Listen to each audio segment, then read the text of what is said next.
Our project this evening is to bring together the various elements of this series of discussions on the mysticism of the Kabbalah.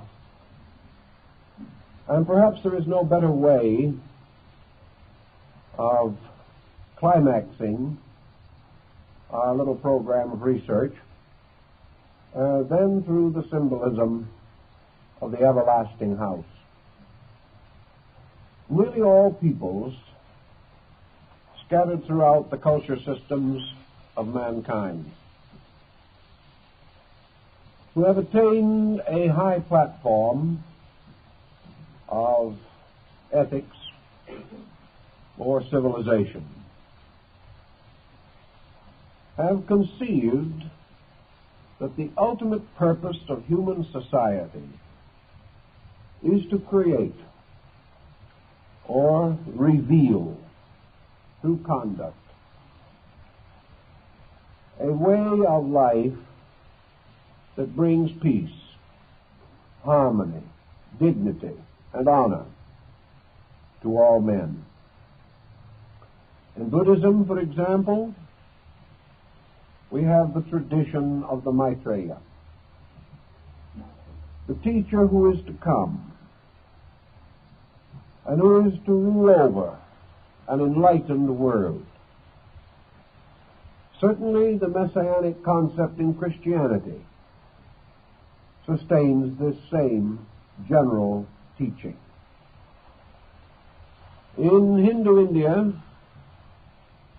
the concept of the 10th avatar of Vishnu, the one who is to come, who is to restore the sacred institutions and to bring human beings together in brotherhood and fraternity.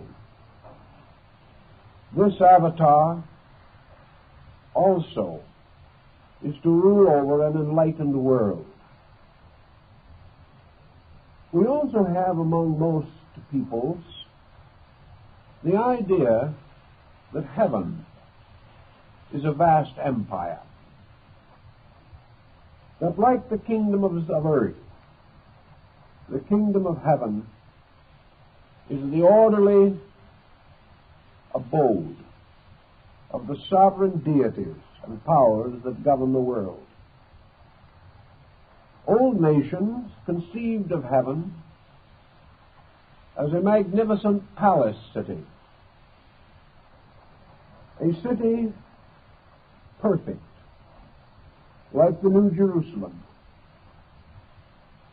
a city wherein the blessed and the redeemed dwelt together in eternal bliss. The old Egyptians had the same kind of a philosophy. They believed that in the world of the gods was the splendid palace temple of Osiris, Lord of the quick and the dead, and that from his throne this great deity administered not only his own spiritual domain, but prepared the way for the descent of his spiritual kingdom into the mortal world, where it would be led and guarded and guided and ruled by his beloved son, Horus, the golden hawk. Thus, everywhere, man had the internal archetypal vision of a world fashioned to his heart's desire, a world in which the evils that we know are no more, but that all things are ruled and governed in righteousness, and that after a certain length of time, the kings and rulers of this world would return their crowns and scepters to the eternal King, and that the Great One who fashioned all things will finally be the full ruler of his redeemed peoples. This vision probably may be held to be a certain type of daydream. Every human being lives from day to day in the hope of a victorious tomorrow. We plan, we labor, we struggle, not for the day alone, but to ensure some kind of future. The way we live now, we seldom attain this future. One by one we drop away when it seems we have just begun to learn how to live. But in the subconscious of man, the archetype of a proper life way has always existed. Even among so-called less advanced people, there are evidences of the same general thinking. And this thinking goes a little further. It sort of implies that this heavenly city, this abode of the blessed, already exists somewhere in the mysteries of the unknown. Long ago, we could place this city somewhere on earth, in a remote region unexplored by men. Many legends still come to us of mysterious spiritual centers in the wide expanse of the Trans-Himavat, or perhaps beyond the Tibetan desert of Gobi. Exploration, however, has forced this concept further and further from a material acceptance. And we have come almost to a complete agreement that this better world, this heavenly kingdom, as Jesus said, is not of this world, but rests in some larger and better state beyond our present condition. If, however, there are rules and laws governing the world, the older peoples, including the Jewish mystics, recognized that there were two orders of government: government by men and government by God. The governments of men might be splendid, luxurious, magnificent, and their palaces bewildered the senses. But these governments by men were in large measure corrupt. Selfishness, egotism, tyranny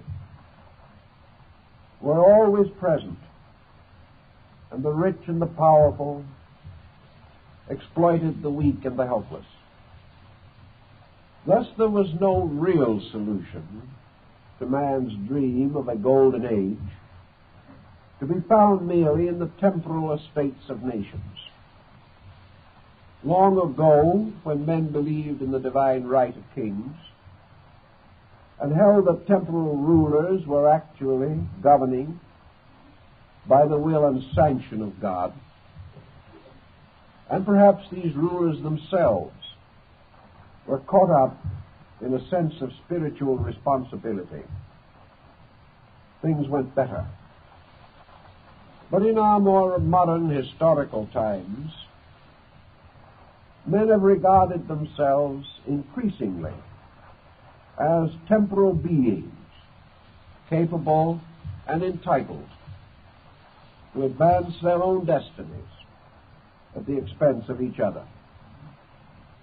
So the golden kingdoms of the future mingle with the mysterious spiritual empires of the past. And in the middle distance, where now we dwell, there is very much of earth and very little of heaven. Also, we must realize that the archetype of the ultimate state of man was strangely related to this mysterious experience of man's origin. If the future is to become increasingly better, the remote past was also better. For in the ancient times it was believed that the gods walked with men, that the ways of heaven flourished upon earth, and that at the very beginning of time divine institutions were established for the good of men, that laws were revealed, and that the first civilizers of nations were divinely inspired and spiritually enlightened beings. These too are vanished away in the limbo of things forgotten. But we seem to have a lingering memory of the golden age that once was, and it gives us a certain symbolism about the golden age that is to come. Now, when Solomon became king over Israel, he resolved to fulfill the work of his father David,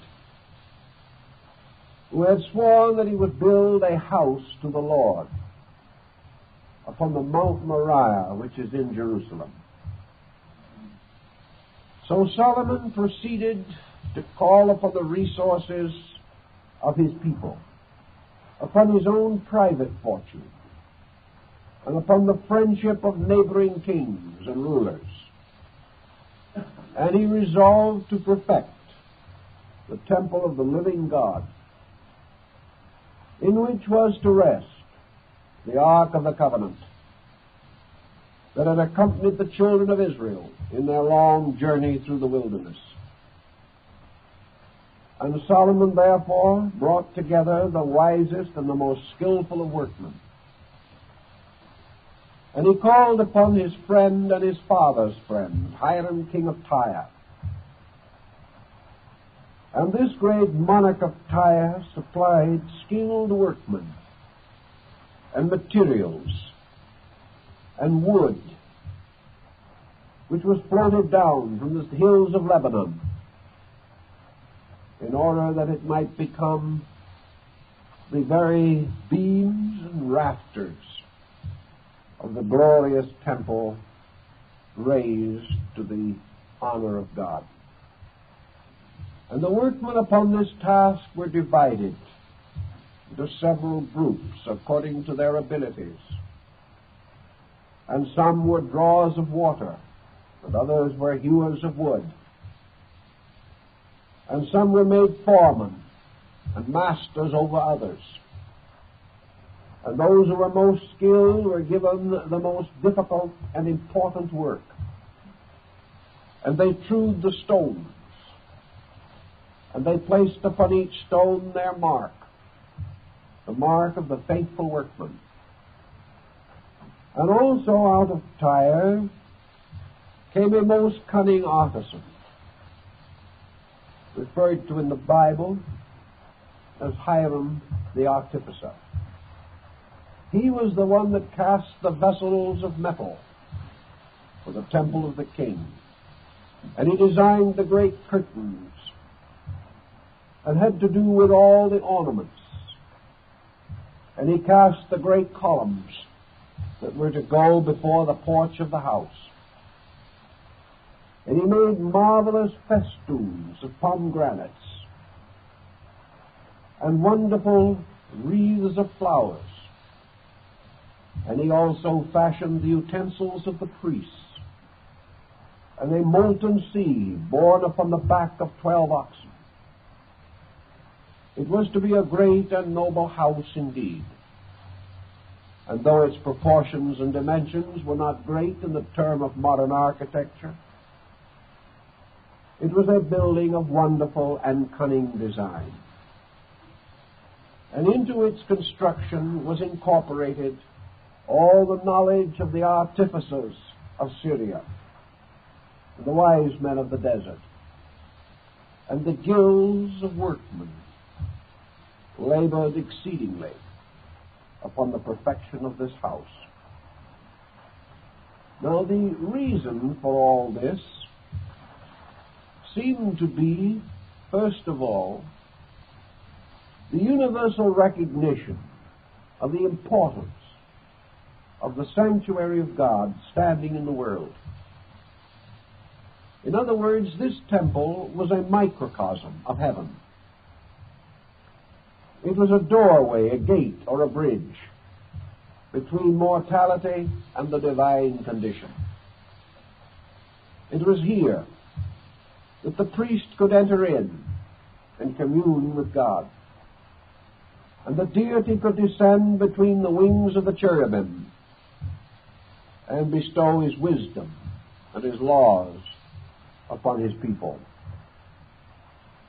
And we are told in the book of Kings that this great temple was built without the voice of workmen or the sound of hammers.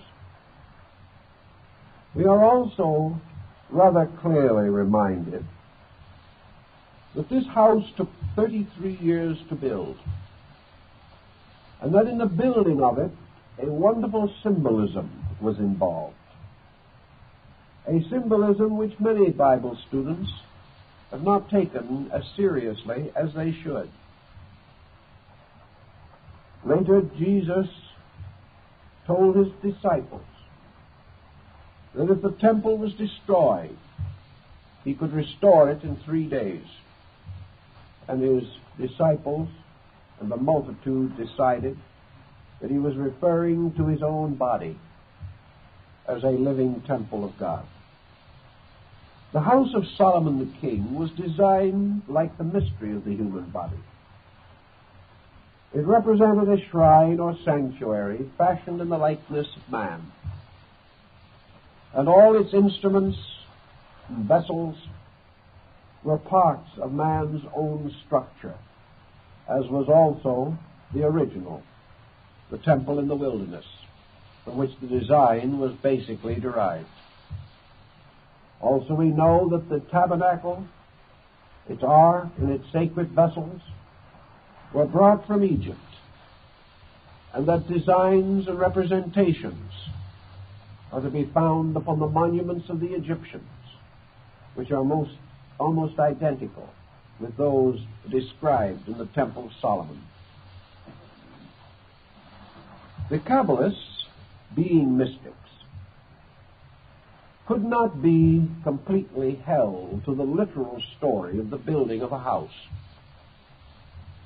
First of all, they maintained that the temple upon Mount Moriah stood on the earth directly beneath the eternal temple of God in heaven. That the earthly house was a kind of a long shadow of the heavenly house. That it was not only a symbol of God's habitation, but also a kind of covenant between God and man. Even more than this, it was the story of man, the story of the building of worlds, the building of structures, the unfoldment of society, and the final redemption of the human soul. Thus, in the Temple of Solomon, we have the symbolism of the great progress of the world. In the early years of the 17th century, Lord Bacon described the great structure of science as the house of the 6 days' work. He declared also that Solomon's house, as he called it, represented the total structure of man's mental and emotional maturity. That it signified all learning, slowly building in the world. That it represented the slow but inevitable growth of human understanding. That we are all here as workmen upon the eternal house, which is sometime to be the symbol of a perfect human society. Thus the Temple of Solomon, with all its workmen, with its wonderful plans and designs, its arts and its ornamentations, can represent the universe itself, built by the orders and hierarchs of heaven. And it can also represent this mysterious, invisible universe, the universe of human consciousness, the universe which man himself is fashioning through the growing and unfolding powers of his own faculties. And it is in this direction that the mind of Kabbalism penetrated most deeply. And to understand their thinking, we must go back with them a little way and study the minds and the thoughts of these old scholars and rabbins who sought to interpret what they regarded to be the divine destiny for man. According to the old instruction, and certainly the temple itself and the manner of its building sustains the belief, there actually exists upon earth only one humanity. Broadly, to this one humanity can be given the name, the chosen people. Chosen not by self-election, but by the election of heaven. That the tribes of Israel represent mysteriously all peoples.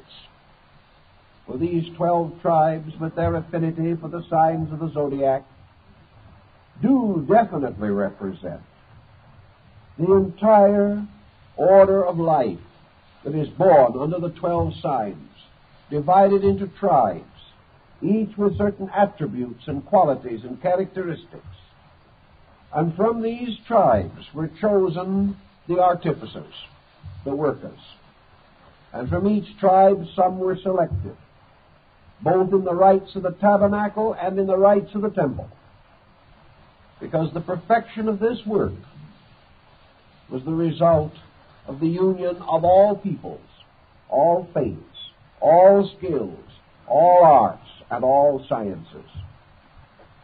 Now, it was quite obvious to the medieval Kabbalists that arts and sciences as we know them today are not united, that each is an isolated course to which men have dedicated their minds and their hearts. The artist does not understand the musician. The musician does not understand the biologist. The architect may have very little sympathy for the astronomer, except perhaps some basic sense of mathematical kinship. All of the branches of learning are strangely divided as though they have been cursed at the time of the Tower of Babel.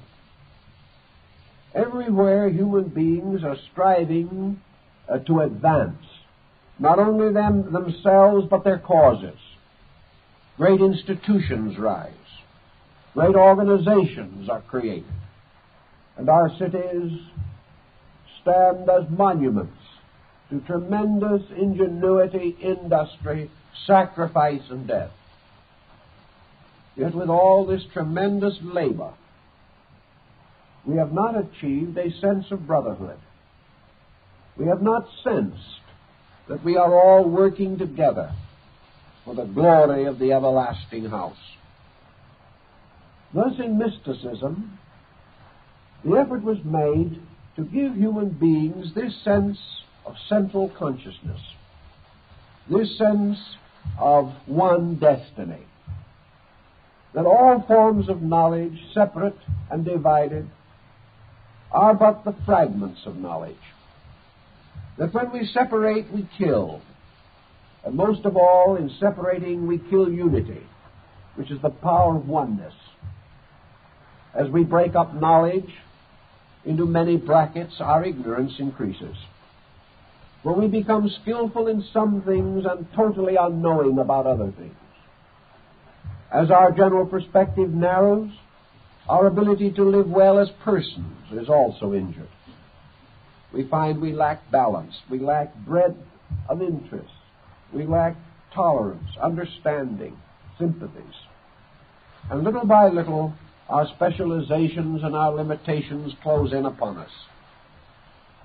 The old Kabbalist pointed out that one thing we must some way regain, and that is not only the vision of our unity, but the vision of our united purpose. It is not enough that we simply acknowledge that we are brothers, or that we are friends, or to go into some mystical concept and insist that somewhere in our spiritual roots we are one being. We must do more than this. We must do the works of one being. We must bring together not only our abstract concepts, but our practical achievements, to realize that actually worship is the perfection of the structure of human society. That this structure will always be troublesome, inadequate, and in continuing danger until we unite our resources and build it into one enduring unit.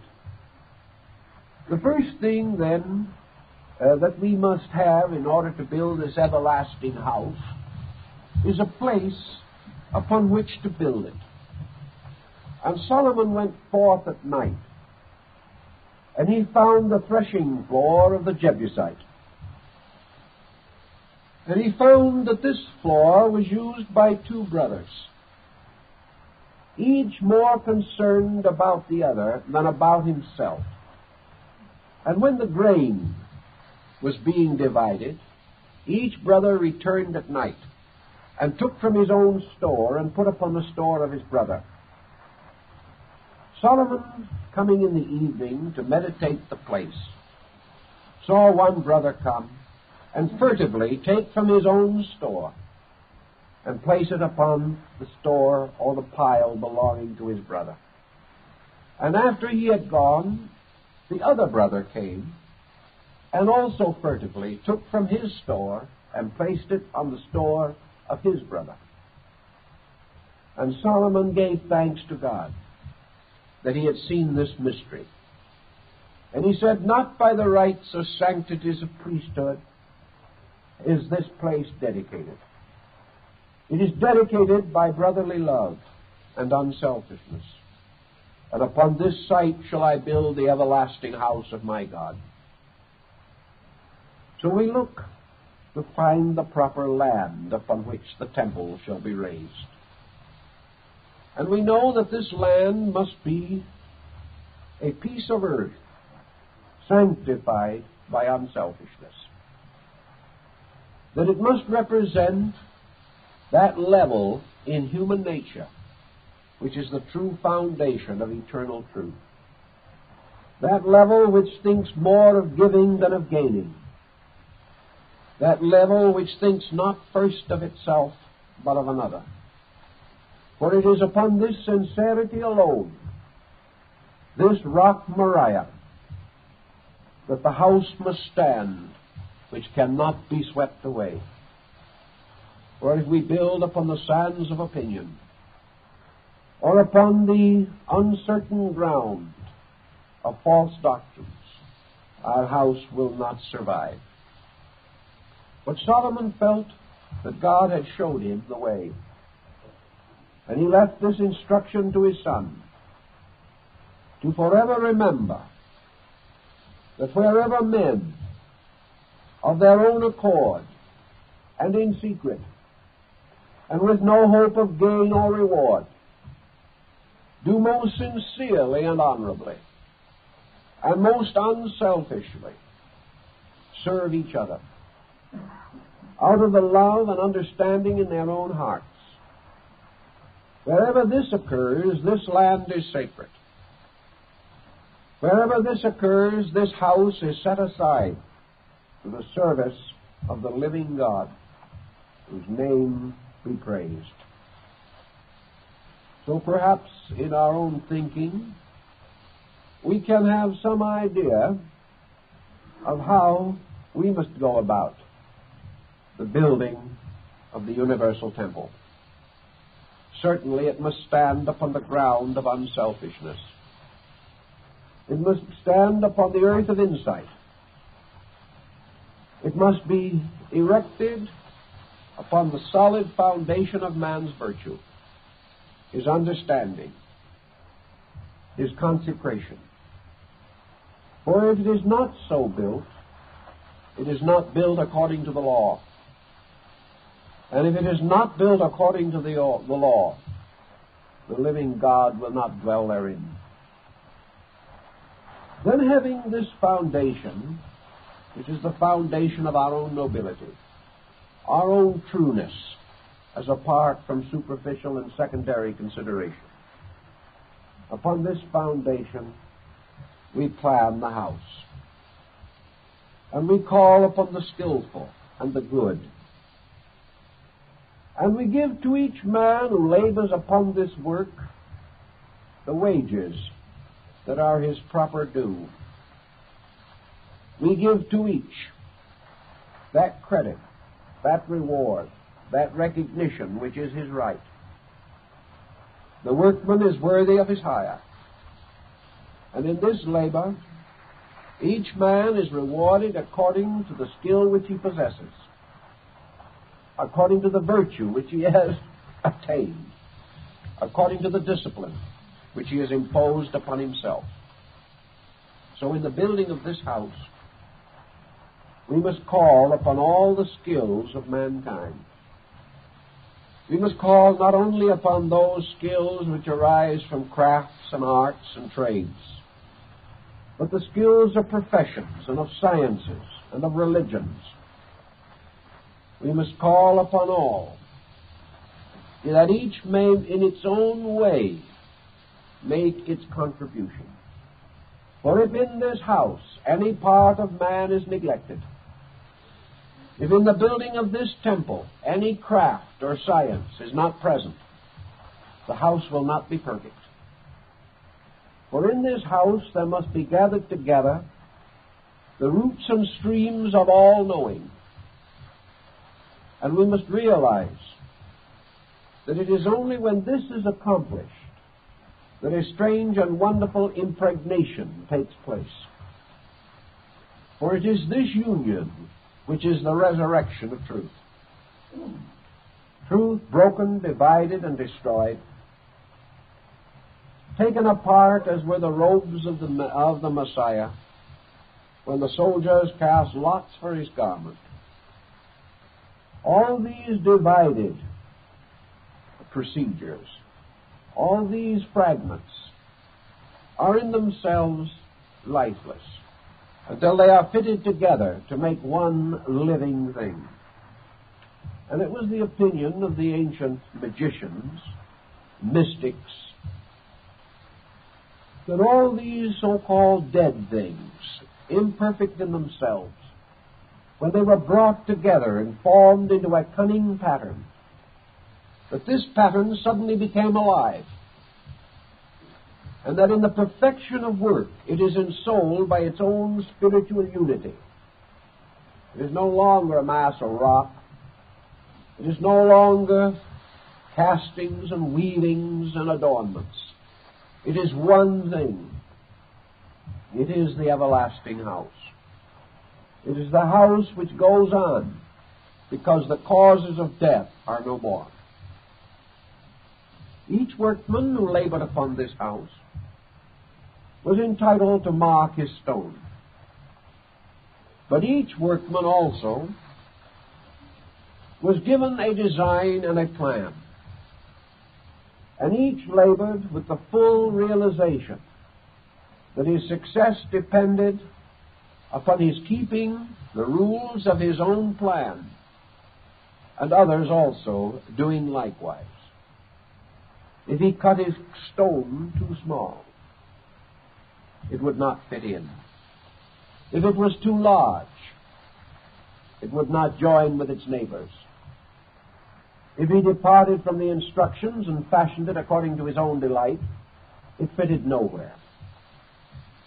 This is the law of architecture, that the great result, the harmonious pattern, arises from a lawfulness. Each workman duly and properly instructed and consecrated to the fulfillment of that instruction. And when his stone was exactly the shape and size that was demanded of the space, then he might mark it, and he would receive his wages as a true and faithful workman. and he would receive honor. But most of all, he would know that when he gazed upon the finished building, it could not have been quite so perfect had his stone not been there. This was the cult of the Dionysian artificers, the great Syrian order of builders who worshiped God through architecture. And this was the meaning and symbolism of architecture, that it represented a way by which men came to understand the disciplines of cooperation, that great projects come from men working together, that if all work together, the labor is sweet, and all will live to see the glory of their work. For it is said that in the building of the temple of Solomon the king, the joy of the workmen, the consecration under which they labored, and the dedication which motivated their conduct, these were so great that during the whole course of the building, not one laborer sickened or died, and that every man who labored upon that house lived to see its perfection. Now, obviously, this is symbolical. But what does the symbolism mean? It means definitely and certainly that in the building of the universal plan of things, those who labor with the foundations shall live to see the glory of the finished work. The old Pharisees advanced the doctrine of rebirth. They said that only by this law of Gilgulim could these things be achieved. But they were achieved, in the symbolism at least. So we watch around us in the world today as our medieval ancestors did in their time, and we perceive a wonder which sometimes perhaps we are thoughtless about, taking too much for granted. We observe the marvelous increase of the glory of knowledge. We perceive the skills which are developing that man has never known before. And in our hearts and minds we realize how easily this great gathering force of insight could be dedicated to a project worthy of itself. We wonder sometimes how so small and insignificant a creature as man so deserves the wonderful faculties and powers with which he has been endowed. These endowments are given to him because he is a workman. At the time of the building of Solomon's house, it is said there were only 3 men who knew the complete plan. All the others worked only in faith, worked only according to the laws of their guilds, fully convinced that if each did his duty, the great plan would be perfected. And the master of the work received each day upon the trestle board of his craft the tracings by the finger of God concerning the labors of the day. Thus, without full understanding, but in great confidence, disciplined by their integrities and their guilds, the workmen fulfilled their various labors, never questioning the glory of the outcome. This was part of the glory of the guilds of medieval Europe, the wonderful dignity of labor, the full realization that the tailor and the coat maker and the shoemaker and the cook, all these were useful people. All of them were making their contribution to this strange, wonderful, and invisible house that had its roots in the unknown past and its spires and pinnacles in the unborn future. All labor, therefore, is the building of one vast structure. And man has been endowed by nature with the faculties and powers to fulfill this structural labor upon a certain level. As he recognizes his opportunities, his privileges, and his responsibilities, he will become truly the master builder. So in the concept of this, we had a great social, ethical pressure. We had a program for human conduct. Religion suddenly became vitalized. And instead of thinking merely of gathering and worshiping at altars that would crumble away, these people, these mystics, including even the Essenes, who had much to say on this subject, recognized the dignity of man, the dignity of the life, quietly but constructively lived, and that somewhere in this great house, every man can place a stone. And every man, as Kipling says, can leave behind him this message to the future, that others will come and build, but they will realize that the past has also known, that the old stones indicate the faith of days gone by, standing firm and strong for the next footings to be raised thereon. This moral concept tied architecture to ethics. It tied the science and arts of building with the great spiritual and moral problem of human existence.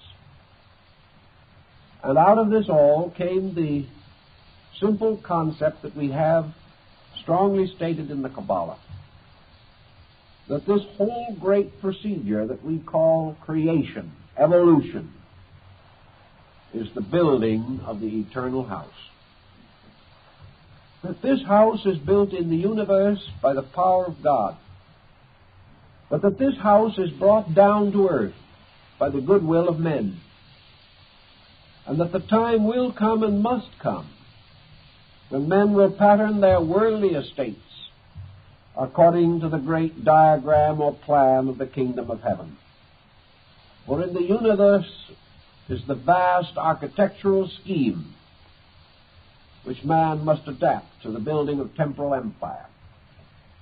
The Muslim mystics, who had considerable contact, as we have noticed before, with the old Jewish priests and prophets, were also very well aware of the implication that has become part of their tradition as well as that of Christianity. They were quite certain in their own minds and in their own sacred writings that there was a mysterious pattern in space, and that this pattern in space has to be captured in various ways by the ingenuity of human consciousness. Actually, men do not invent arts and sciences. They discover principles that have always existed. Learning is an eternal discovery. Every process in nature and in the life of man is either lawful or unlawful. Everything we conceive of has rules. Every process has its own laws. Therefore, wisdom is actually man discovering the laws and the glory of God, as sang David the king. Consequently, in all our seeking, in all our growing, in all our struggling, we must search for lawfulness. We must discover the rules of the great guild of the builders. We must know that there is a way to build this house, that way is an absolute science, that if any inaccuracy arises, the stress will not be adequate. If the house is not built completely and perfectly, it will not stand. Unless the weights, the proportions are according to law, the building will not be adequate for its purposes. or it will not be beautiful, or it will collapse of its own weight, or many ills will fall upon it, so that the building of a house is an exact science, and the building of the great house, the house of universal brotherhood, is also an exact science. We have tried to build according to good humor and kindly intention. We have done much with these, but not enough. We cannot do enough, because purposes, unless united, do not achieve their maximum good. No man knows how to cut his stone unless he sees the men who are cutting the stones that must go with his. No man of himself alone can carve a rock and be certain that it will fit. He must share in the broad total program. And to share in this broad total program, he must elevate the purposes of the whole above his own ambitions, above his own opinions, and above his own ideas. He must have one idea with all who are likewise laboring upon this work. The Kabbalah came into Europe at a time when education was in a rather deplorable state. The story of the colleges of Europe in those days was not a very happy one. It was true that Charles the Great, Charlemagne, had gathered the rather unoccupied monks together and forced them to create cloister schools. It was also true that Charlemagne had broken the tradition of the past and practically all royal precedent of his own time, and said that it was not unseemly that a king could read and write. This was something that was really a soul-shaking episode, because up to that time, uselessness was considered as indicative of aristocratic superiority. If you could do anything, you were sort of in trade. If you could do nothing, you were illustrious. It's getting that way again, by the way. It's getting now so that it's rather humiliating to work. And if it was not for a small problem of eating, there probably would be not very much enthusiasm in this direction. But Charlemagne did sense that there was very little glory in governing an empire of fools. So he began to consider the possibility of being the ruler over an intelligent people, as perhaps a means of advancing his own glory. But in that time, most learning, most true learning, was centered in the Near East. And the Near East, in turn, had become the refuge of early Christian and Jewish scholars. And the courts of Baghdad were far ahead of Europe in the advancement of knowledge. Many of the scholars among the Arabs who came to Spain with the rise of the Moorish power in that region, many of these who came were of Jewish ancestry and are said to have brought with them the ancient books and rules of the Kabbalah.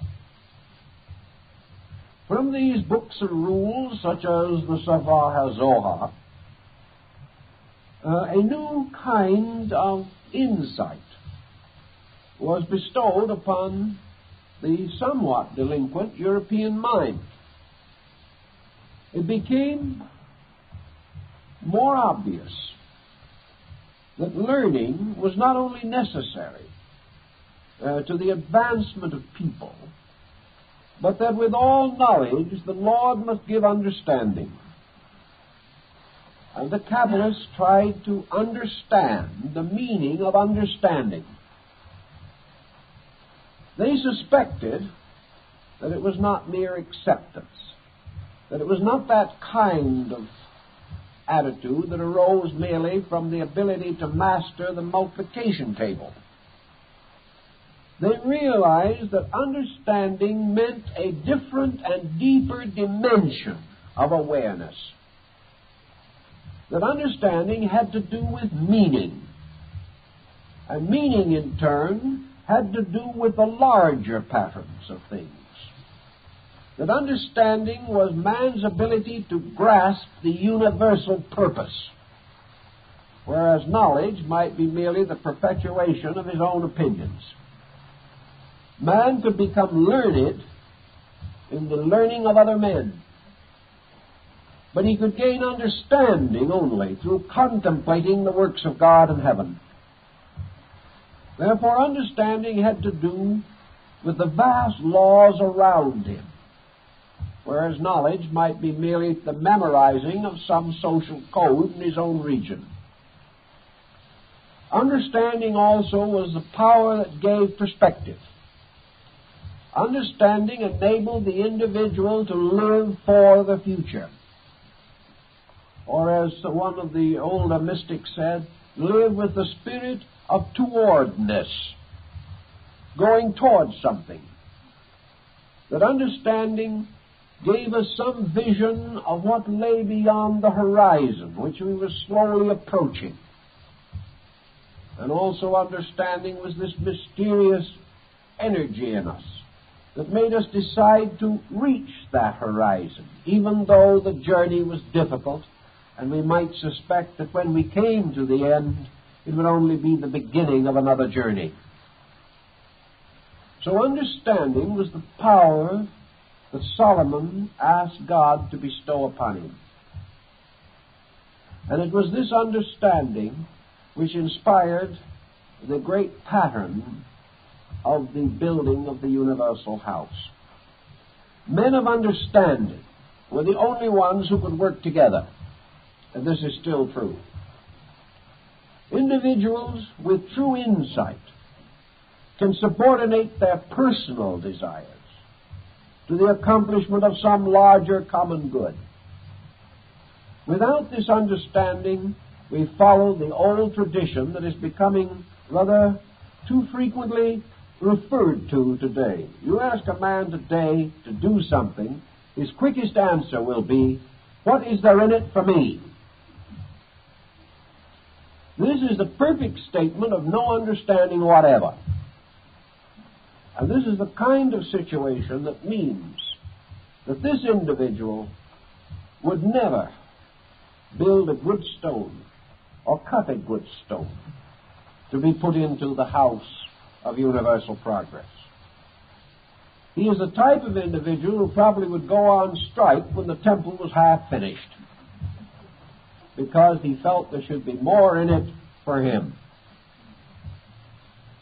This problem, then, of understanding affected the early attitude toward learning and prepared the way for the Renaissance.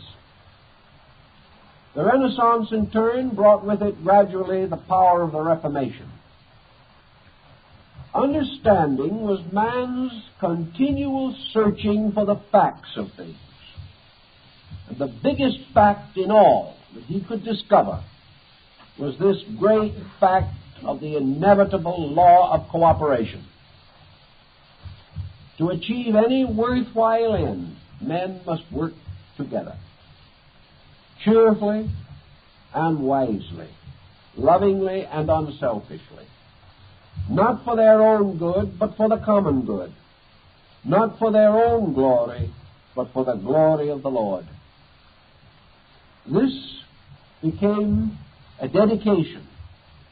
And even today, this religious dedication is strong in many peoples, and is one of our great hopes that in the course of time we shall gain the insight to advance this structure of universal hope. Now, what is this everlasting house that we strive to therefore put together? What do we expect it to be like when it is done? Certainly it is not going to be a building. It is not going to compete in glass and steel and aluminum with the patterns of modern construction. Yet in a way, every house that we build in some degree calls upon the same skills and calls upon the same fraternity of efforts, but the motives are different. Yet even with different motive, the same methodology must be used because there is no other. And for lack of it, the house will fall. But this house that we are seeking to build changes its definition with the changing of our times. Back in the 15th century, one old mystic, who was also, by the way, a Kabbalist, declared that the everlasting house would ultimately take the form of a university. This was a good idea at a time when everybody hoped that they might get to go to school sometime. There wasn't any very great assurance of it, but their great dream and hope was that sometime they could read and write. Therefore, we had the vision of the New Jerusalem, the universal city of the future, as a place where everybody could go to school. In other regions, this house of the future, this wonderful temple of Pansophic wisdom, was to be a place where everybody could get a square meal.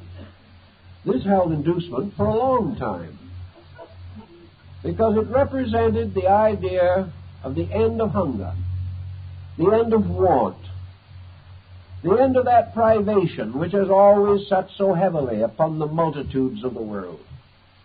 We have a little of this today. We have a little of both of these lines of thought.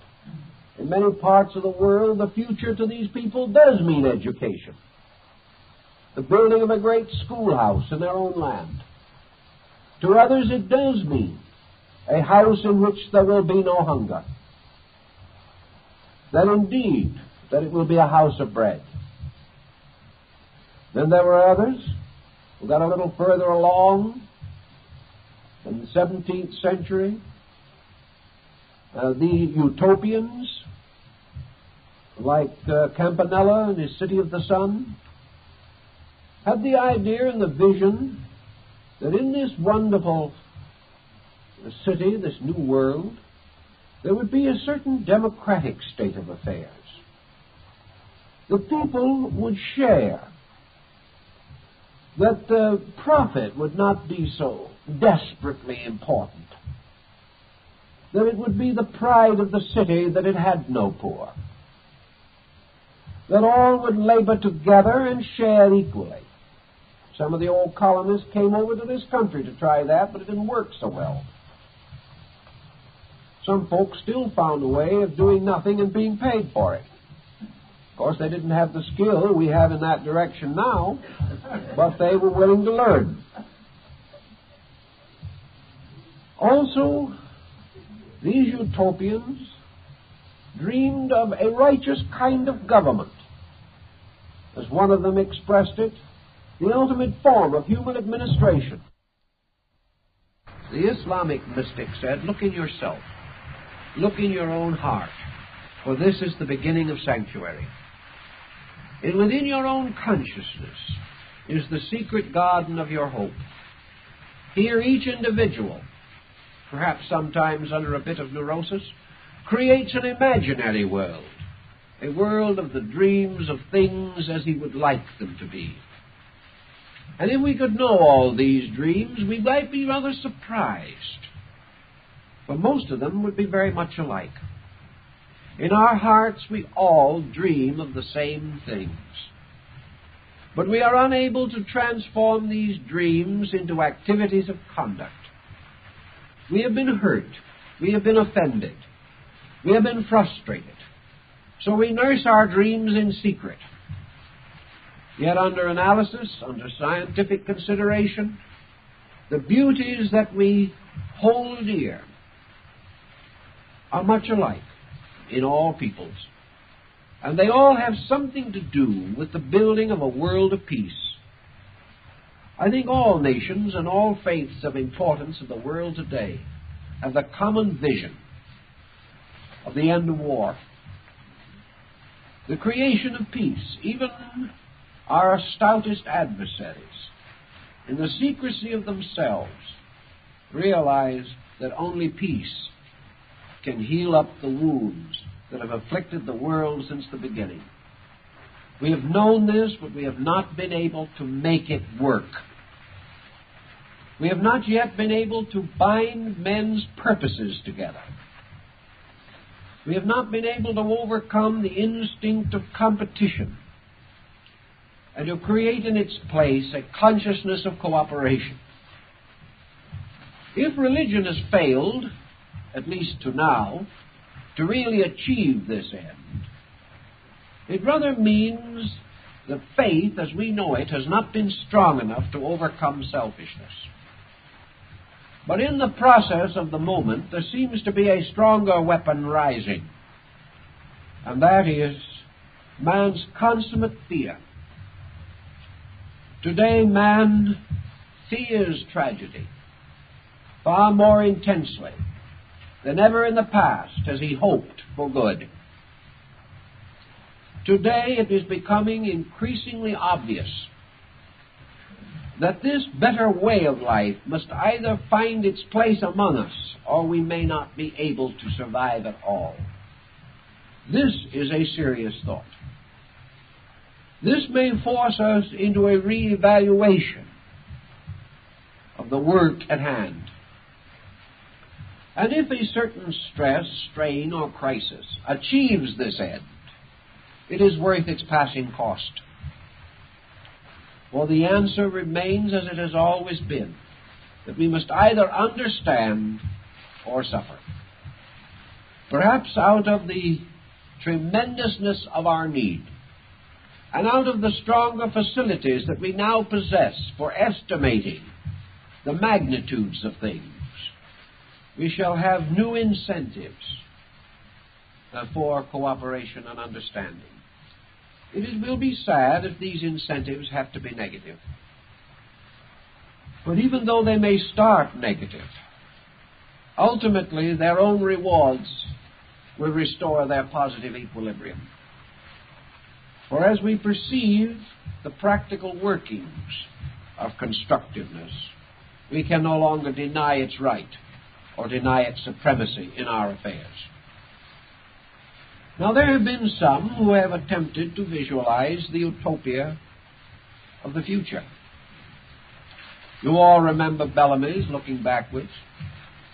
A rather strange name because it was really looking forward. But man, even a man like Bellamy, could not quite escape the binding patterns of contemporary things. Ignatius Donnelly and Caesar's column attempted the same thing, but with only mediocre success. These men could not know the changes that were to follow their own lives by 25 or 50 years. They could not sense the magnitudes of world motion in the last 50 years. But in all, utopians in general realize that what we call a perfect state today must be actually a world state. The only foundation big enough for the everlasting house is the whole planet.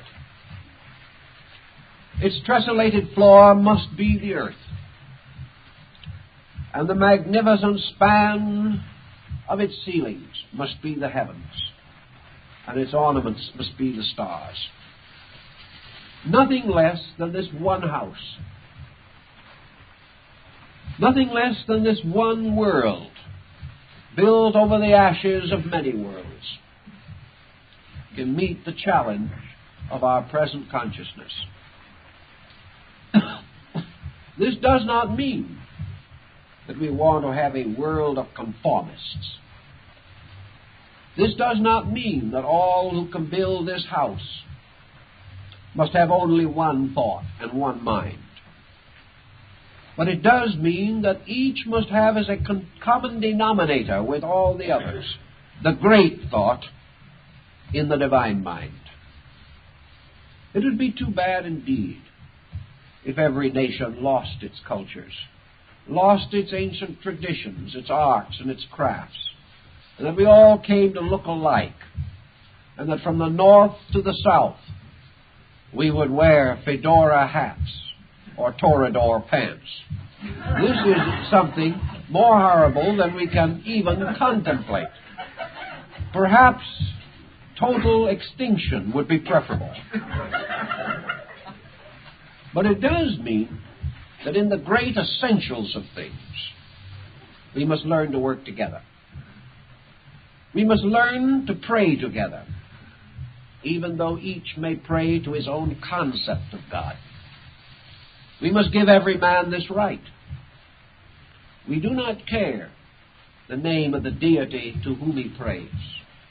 What we want to know is he a faithful workman, truing his stone for this house of eternal progress?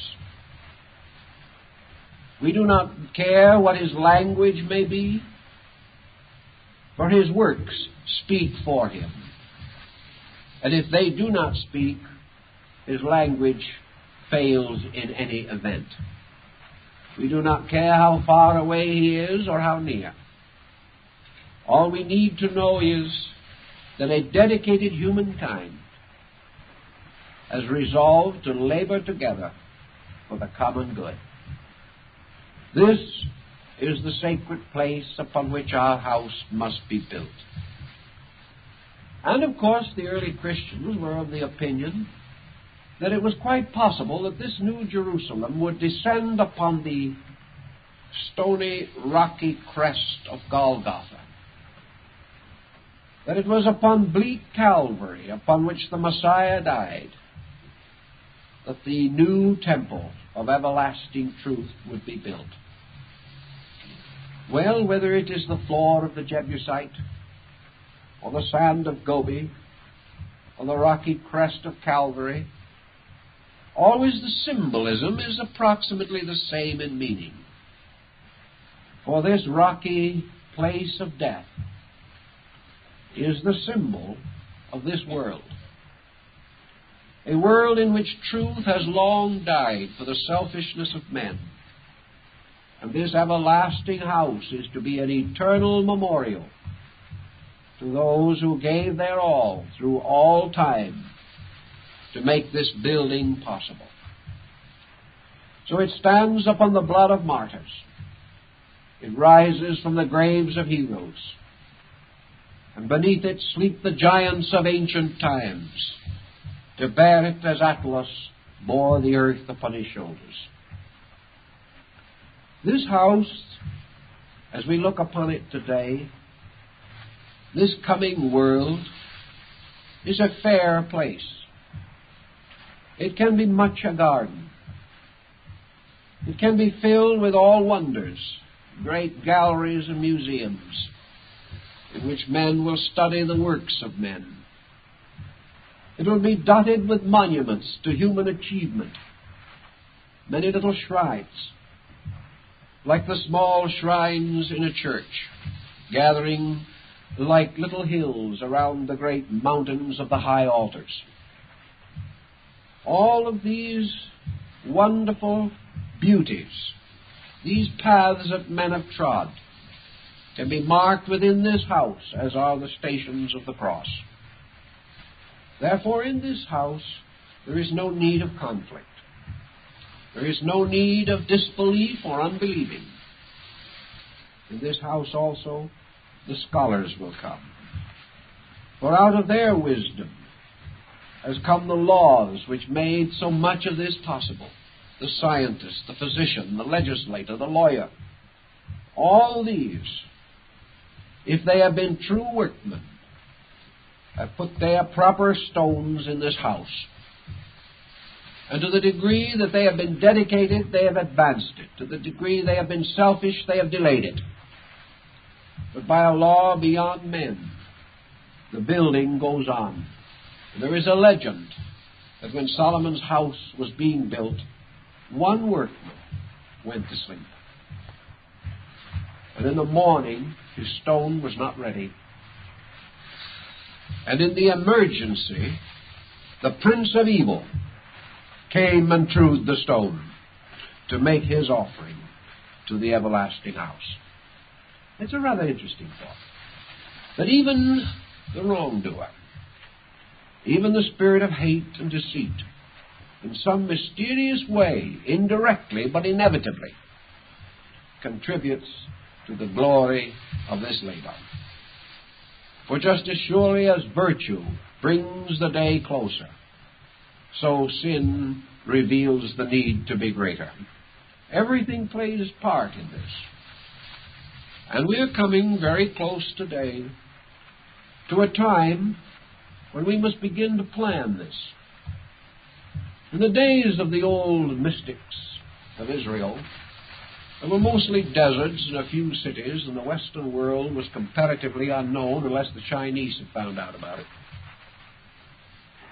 They did not know anything about the tremendous pressure of world affairs as we understand them, but the pattern, the trestle board, remains as it was with them. For whether there be few or many, all must cooperate. Whether there be little villages or great cities, the need is the same. It is ever the struggle against ignorance and superstition and fear, the struggle for the building of a nobler way of life. Now, if man will build this house of the future, his religions, his philosophies, and his faiths tell him that it must be a strange symbol. It must again bear witness to all the laws of nature. In the structure of this city or this temple, every inconsistency must be reconciled. Every conflict must be remedied or removed. Every possible fault must be corrected. Otherwise, the house will not stand. When it is complete, therefore, it is a shining, glittering, mysterious, crystal-like monument, a perfect representation in the life of man of the law of heaven. Heaven thus comes to earth when its rules become the ways of human conduct. The power of heaven is vindicated only when man discovers that by no other power can his own works be perfected. So it is said that the power of God or the glory of God is revealed through this great work, which shines like the eternal city of Revelation. And it is built upon a great foundation, made of the precious jewels of virtue and integrity. Now, when this city is so built, and its peoples have all achieved their proper labors, and the time comes for each workman to receive the compensation for his labor, that compensation will be indeed more than sufficient. For in that compensation he will be rewarded by having a world worth living in, a world in which all things that are real can have their chance. Now, there is an ancient legend also in the Kabbalah that when this world has finally been made so perfect that it is indeed heaven on earth, then a double mystery will occur in space. Heaven will descend and occupy this house, and this house will ascend and occupy heaven. They will be brought together as one house. There will no longer be any division between things mortal and things immortal, between the human and the divine. Perhaps this is a religious symbol to signify the final identity of human consciousness with the consciousness of God. Perhaps what they are telling us is that this whole great discipline is a kind of yoga, and that in the final realization of it, not as an experience of consciousness alone, but as an experience of consciousness made manifest in the flesh of things. That when man achieves this marvelous insight, creates this nirvanic structure, achieves this Atman of attainment, that he will be united forever with the everlasting plan, which is, of course, the great house. In any event, our present project does not necessarily burden us with the direct challenge of ultimates. What we are concerned with at the present moment is to make our proper footings in this great plan. We do not claim that the vision of the Supreme Architect has been bestowed upon us. We do not say that we know the end. All that we know is that we have been given certain skills and that we are confronted by certain unfinished work. That the great structure of universal life is as yet unfinished. That it is our right and privilege, therefore, to build upon the old footings only that which we can understand and know to do. We can make our contribution. We are not expected to finish it, but we are expected to leave it more advanced than we found it, certainly no worse. We are expected to have evidenced our sincerity by joining the builders of the past in passing on to the future a work further advanced in all of its essential parts. We do this same thing in the building of humanity itself. Human society is a great building. Through our children and our grandchildren, we pass on something of a maturing humanity that must sometime come of age, and in its maturity shall glorify all that has labored to bring about this better condition. Now, in the Christian mysteries, and to a measure also in the Jewish mysteries, because these were very closely related, particularly in their beginnings, there was a belief, a very strong belief, in a kind of spiritual magic. That anything that was perfect became ensouled by its own power. Pythagoras taught this among the Greeks. He said that when a beautiful image was created, this image became ensouled. Not necessarily by a deity, he was not thinking in terms of idolatry, but was ensouled by a kind of spirit, a spirit that had a power to operate in the life of men. That beauty took up its abode in the beautiful. Virtue took up its dwelling in the virtuous. Strength made its house among the strong. Thus, everything that we do becomes in some way ensouled by the spirit or the power we confer upon it. The everlasting house, therefore, when completed, and being a symbol of the perfected world, is also ensouled. It becomes a living thing. It becomes an entity rather than a mere entiety. All of its stones and parts are suddenly melded together by a power greater than these parts, so that out of the labors of many there is suddenly fashioned one work. And this one work carries within it and upon it all of the virtues that have gone into the creation thereof. Today these matters perhaps concern us a little more than in the past.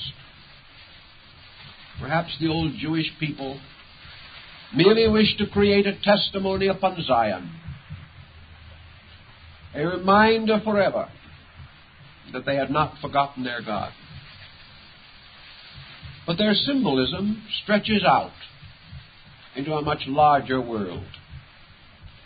And all humanity today senses this tremendous need, this great demand for security.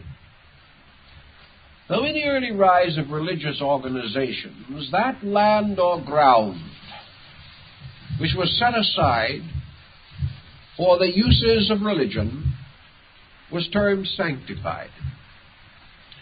And it was into sanctified ground that those came to rest who died firm in the doctrines of the faith. But this sanctified ground had other purposes and uses also. If those guilty of offense, of crime even, were able to reach the sanctuary of sanctified ground, they passed from the keeping of the law of men to the keeping of the law of God. Therefore, ancient religions, many of them, had what is called sanctuary. That land or ground so sanctified was not only for the use of the priests, but was a place where the tired, the sick, and the sinling could find at least temporary relief from the pressures of the world around them. To a measure also, this pertains to our thinking today. For if once we are able to sense the meaning of this divine house, this everlasting temple to the eternal, it will mean that the ground upon which it is built is also set apart as sanctuary, not only to receive the dead, but to protect the living. And when it comes to the protection of the living, there are many things for us to think about. For in our little man-made philosophy, we have often forgotten the God-made world. We have forgotten the divine right of flowers, the divine right of beasts. We have forgotten that all living things, fashioned by the love and wisdom of God, have their rights, their privileges, and that we, as the leaders of them, have our responsibilities and our duties. We cannot do all these things well now. Not only is our vision not adequate, but our means may not always make it possible. But we do look forward in the betterness of things, not only to a world made safe for man, but a world made safe for all creatures. A world in which everything that belongs to God is preserved in the name of God. And we are now beginning to reach that degree of our insight and knowledge in which this is reasonably possible. Again, science moves in with strange possibilities for us to consider. If the present population explosions continue, most of the sources of food and supply which we depend upon today will be inadequate.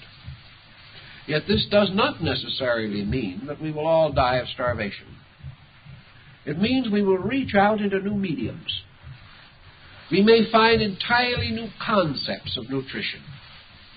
The automobile lifted a great horror from the horse, and we may lift one by one the burden from all other creatures that have often sacrificed themselves for our needs.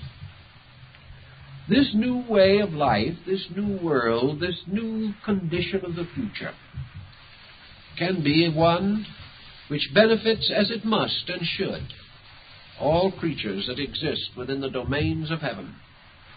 And earth is one of the suburbs of this eternal state.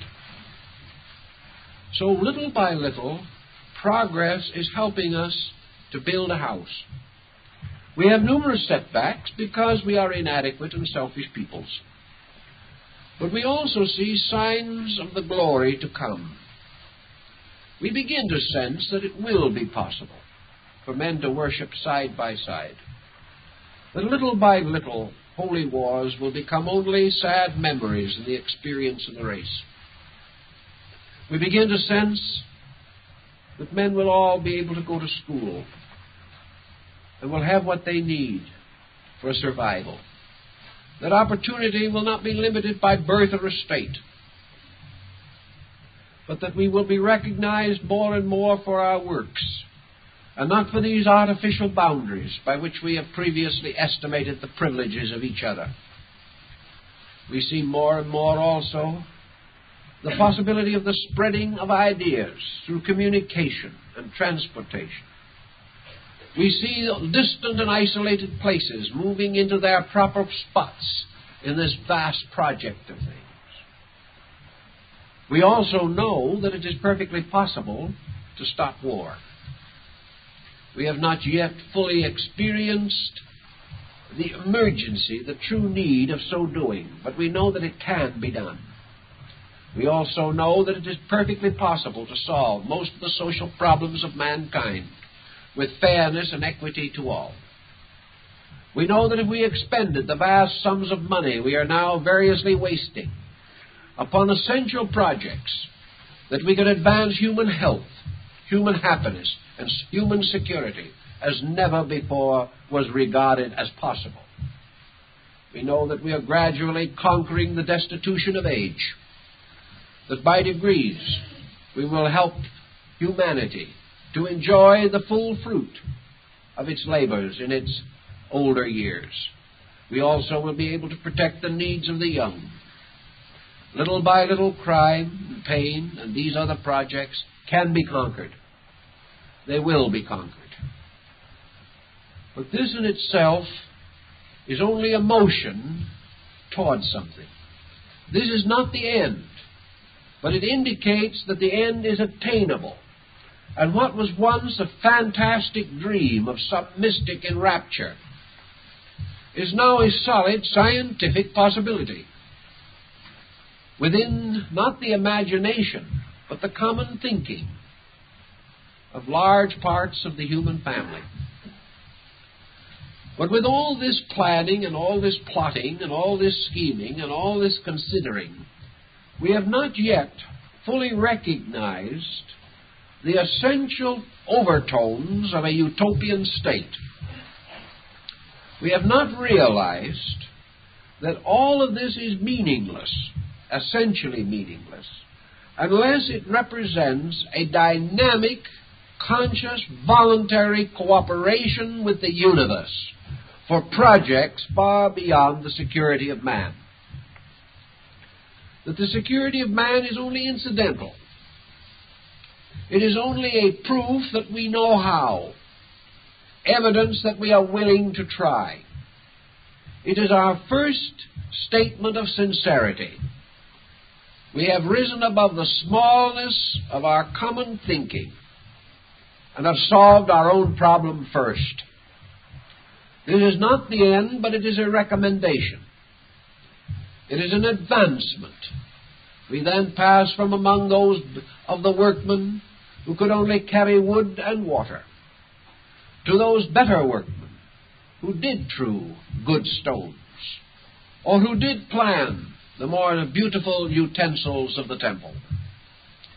We shall be advanced, and our wages shall likewise be increased. But our labors will not be finished.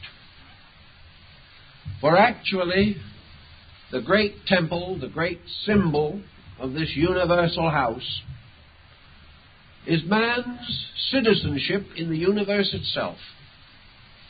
Man extending himself finally until he is one of the great creative agencies of nature. That he truly, as the Kabbalists pointed out long ago, shall be greater than the angels. And that man himself is a hierarch, one of the great creative orders of life. That his real labors begin in space, not simply here. This was the view of the Kabbalists. who declared that it was man's ultimate duty, ultimate privilege, to be one of the great hierarchies before the throne of eternal grace, receiving the commandments of the Most High, and going forth upon the winds like the cherubim, to carry the laws of the universe to the most ultimate distances of space. Man has a larger concept of destiny, which unfolds in him as he outgrows his own immediate smallness. Man must become vitally aware of his own immortality. He must realize his life in everlastingness. He must gradually gain the realization that he is the citizen of a great commonwealth in space, that he is an ambassador of the infinite, that he carries with him many powers and faculties which he does not dream exist as he lives today. So the old Jewish Kabbalists, in their concept of the building of the temple and the reestablishment of the holy city, were not thinking that someday the state of Israel would rise upon the ruins of Zion. They did not really mean merely the restoration of Israel or the return of the peoples to the land of their birth. What they really meant, as old Rabbi Akiba himself knew, was that the return of Israel was the return of the wandering human soul to its citizenship in space. That it was the coming home of the spirit from the smallness and darkness of its own defeat, returning like the prodigal son to the house of its father. This return, therefore, to the promised land is the return of the human soul to God and space and the infinite. And these terms, which to us are very abstract, are not really as abstract as we think. Space and God and the infinite are word symbols for facts that are real. We do not understand these facts. We do not know how to use them now. But we have no right to doubt that the house of the eternal stands upon the mountains of Zion. In the Eastern legends, we hear of Chang Shambhala, the city of the gods, from whose ramparts rise the lights of the aurora borealis. We are told of the mysterious cities of deities and of the abode of Shiva upon the tall peak of Mount Kailasa. We hear everywhere of the Olympian deities upon their mountains, and the divinities of Northlands upon the tall peaks of Asgard. All these legends of the great city of the gods in space above man, or upon the heights of the mountains to which we turn, for they are the hills from whence cometh our help. All of these represent man's recognition of the divine government that rules all things. That there is this tremendous civilization extending in space. That every star is a temple. Every galaxy is a city. The Milky Way is a vast metropolis of worlds. There is an immense empire that we know not of. And somewhere in space is the capital city, the banner city of this great diffusion. Here rules supreme the powers that engender all things, that control all things. This vaster city, so-called, we do not understand. But we know that upon the pattern of it, our own ways must be built.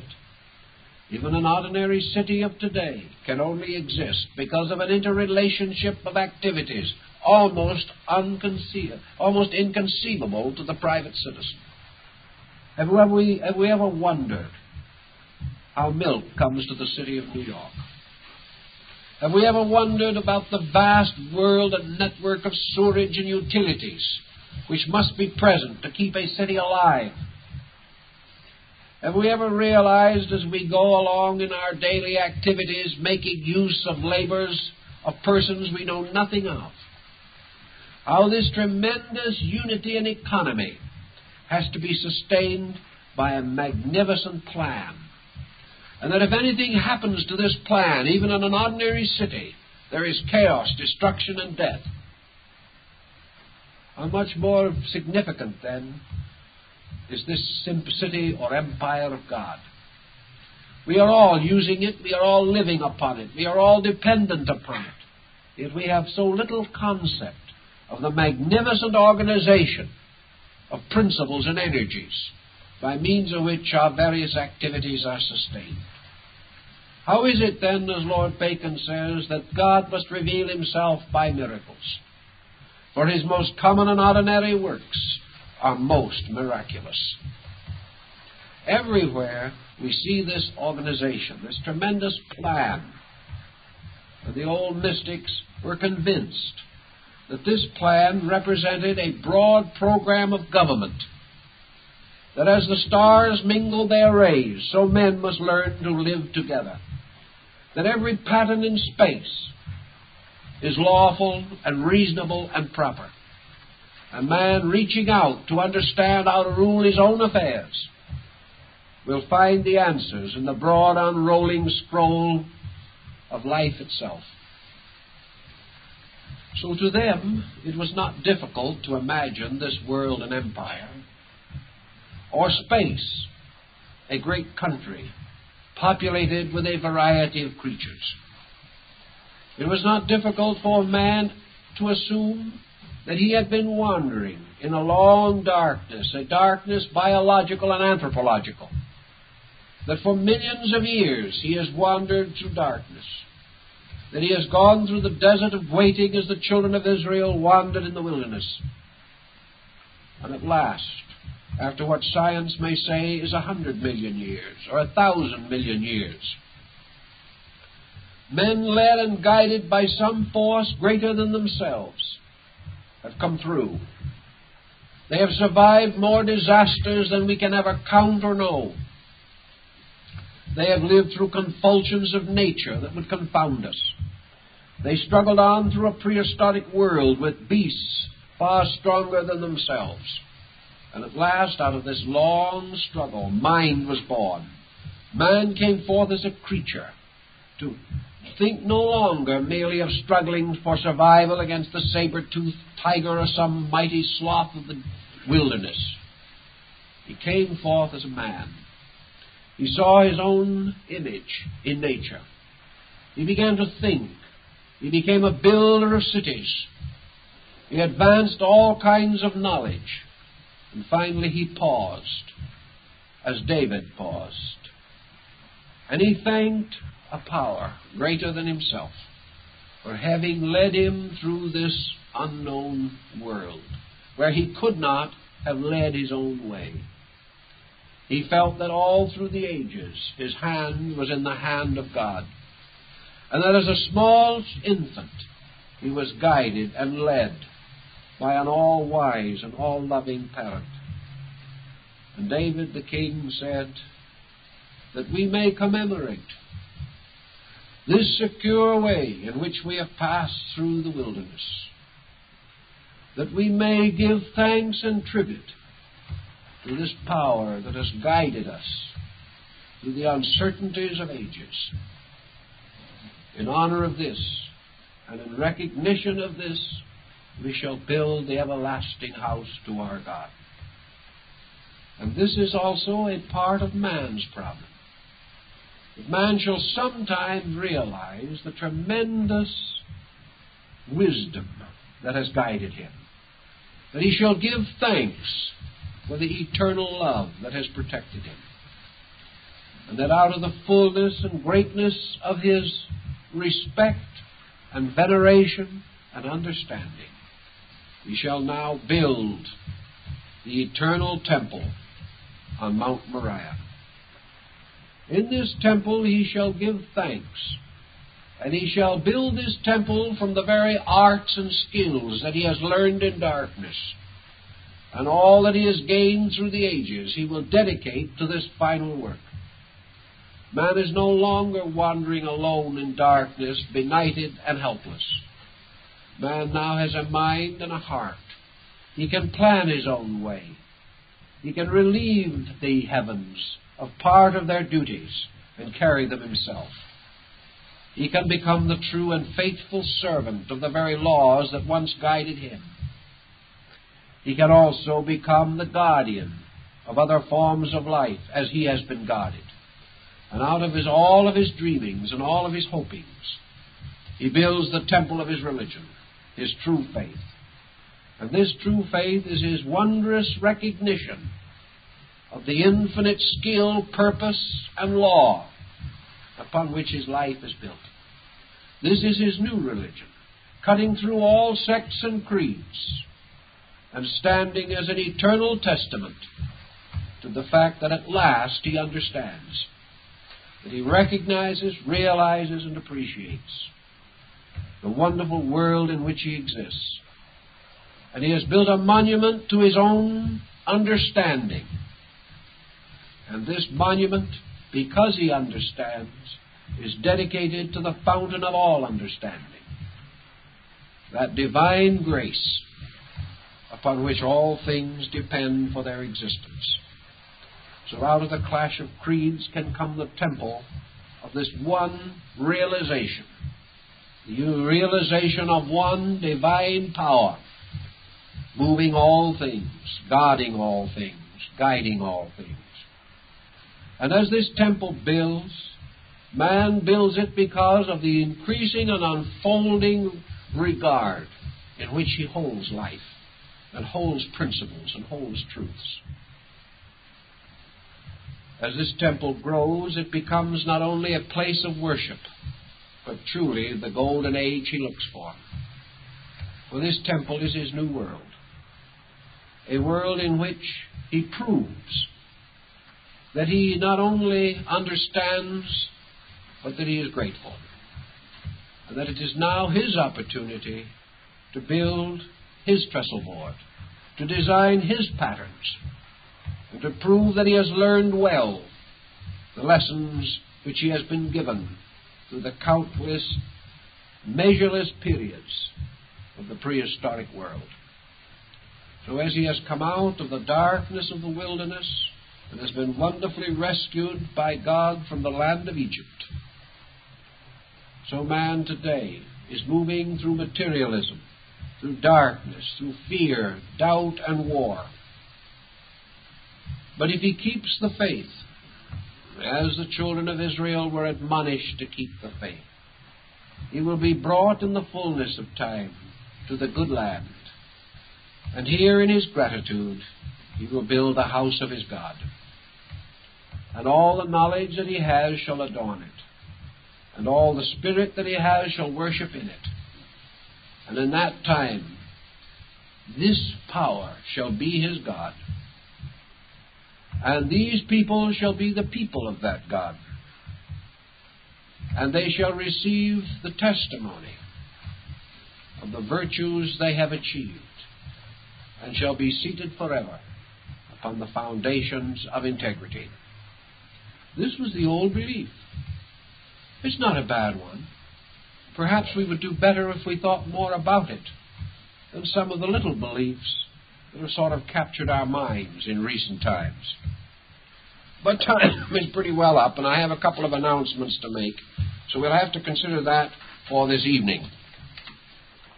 I'd like to call to your attention that on Saturday, July 1st at 2:30, we're going to have this exhibition of puppet arts from Mexico.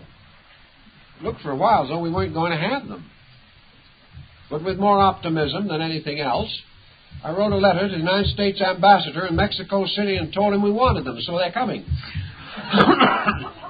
In any event, they're on their way, according to the last reports. We didn't do it just because we wanted them to come here. They wanted to come somewhere themselves. And they wanted to attend a convention, so we kind of worked it out all around. But anyway, by the grace of the United States Ambassador and other divine powers, the puppeteers will be with us, we believe, unless some other less graceful force interacts, on July 1st at 2:30 p.m. Senor Roberto Lago and his associate from Mexico City will bring the story of puppets in Mexico.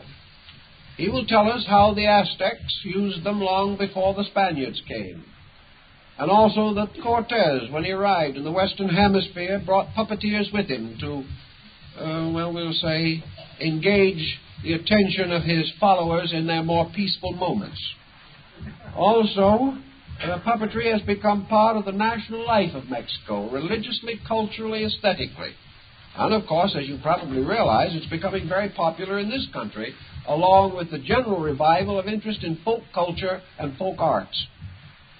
In any event, on Saturday afternoon, July 1st at 2:30 p.m., they will be with us here, and we hope that you will all make a reservation for yourself and your friends to help us to be nice to these people who are coming on a goodwill ministry here. They want to try to help to build a little better cultural sympathy between peoples. They are going to have not only a demonstration of puppetry, but they're also going to have an illustrated lecture on historical puppets and upon the development of the art among the early Mexican tribes. It'll be quite an educational thing. Children above the age of about 12 will probably be able to handle it pretty well. For small children, it probably will not be exactly the best program because it'll go over their heads to some degree. Of course, children around 80 or 90 will be really at their prime in this. But anyway, we hope that you will all come, bring friends, and reserve tickets this evening if you can. I believe that we have a little notation on here. Yes. The admission is $1. Program lasts about an hour and a half, and it may be interesting to remember that on that Sunday, the following Sunday, we do not have a lecture, so it will not be necessary for you to make the 2 trips in 2 days to be here. We hope that you will seriously come and join in the story of these interesting puppets. I think they'll be really very, very interesting and be a far more constructive program than most of those with which we are more or less tormented on television. I also want to say that this is the last of our class series at this time, and our next Wednesday evening class will begin on, I believe, the 11th of July. You will receive your programs in due time.